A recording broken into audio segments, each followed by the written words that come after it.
avec la mer du Nord. Et les grandes vagues, et des vagues de dunes, avec les vagues et de vagues rochers que les marées dépassent. C'est peut-être grâce à elle, cette plage, que Jacques Brel a trouvé l'inspiration. Depuis cette maison où il séjourna durant 10 ans. C'est là, dans ce cabanon, qui a gardé son cachet ancien, que sont nés 2 titres majeurs de l'artiste. Écoutez-le tenir, le plat pays qui est le mien.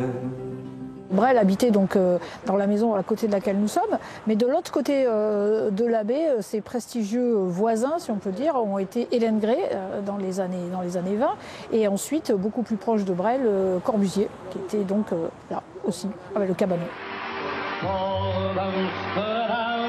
Le plat pays et Amsterdam ont en effet été composés ici.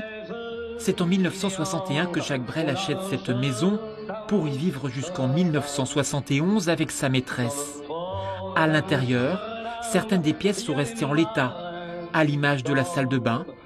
Les fenêtres par lesquelles on voit la mer sont d'époque.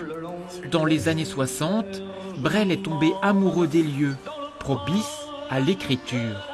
C'est un endroit très calme où la seule chose qu'on entend, c'est le bruit de la mer.